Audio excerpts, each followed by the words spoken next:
each of us claim our own unique purpose. And purpose is tremendously connected to the heart, relevant to the heart. And if you listen to your heart, you begin to hear a voice of who you are and what you're here to do. And if you're able to honor that with integrity and not become inflated, but walk it with the divine guidance, then you begin to do magic as other hearts connect with diverse purpose. So in closing, I'd like to do a little exercise, and I would ask you to, again, shift your attention down to your heart. Connect with a positive place in nature and feel that.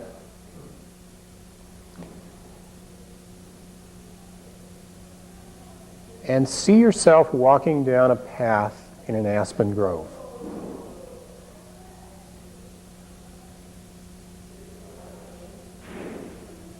Approaching a tree, be aware of where you are.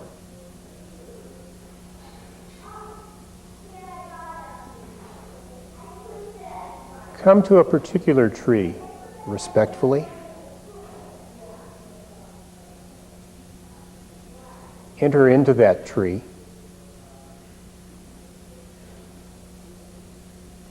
Travel up it and become a leaf on the tree. Your entire life is as a leaf on that tree.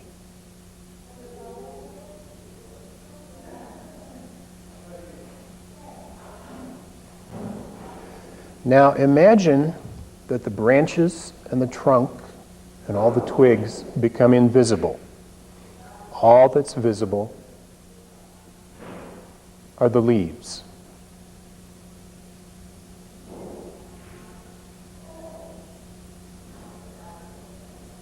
That's the human condition.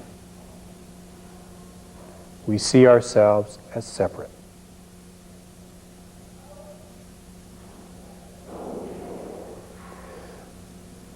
Now,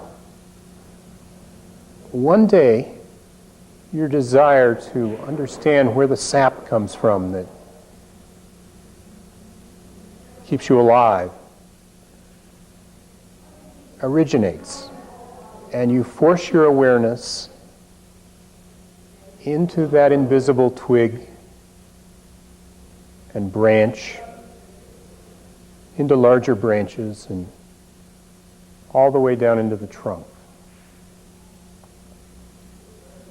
And in one mind-shattering moment, you become aware of the tree that you are part of.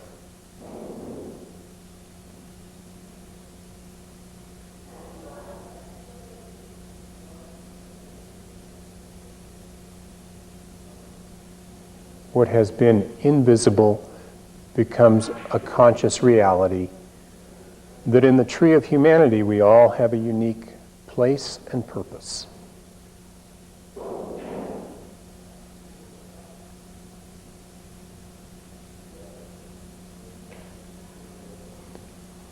Bring your attention back up from the trunk, through the branches, out to the final twig, and back into the leaf that's you.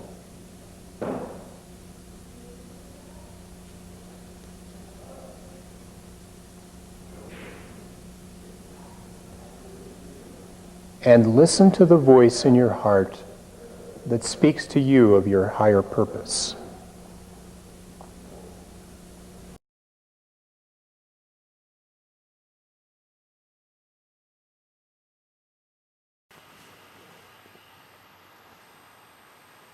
February 22nd is George Washington's birthday. This is intentional. We want to honor the vision of this great founding father of our country. He once said, "I now make it my earnest prayer that God would incline the hearts of the citizens to entertain a brotherly affection and love for one another. And finally, that He would most graciously be pleased to dispose us all to do justice, to love mercy, and to demean ourselves with that charity, humility, and pacific temper of mind which are the characteristics of the divine author of our blessed religion. Without a humble imitation of whose example in these things, we can never hope to be a happy nation. George Washington, in a circular letter to the state governors, expressing his hopes for the future of the United States upon the disbanding of the Revolutionary Army in 1783.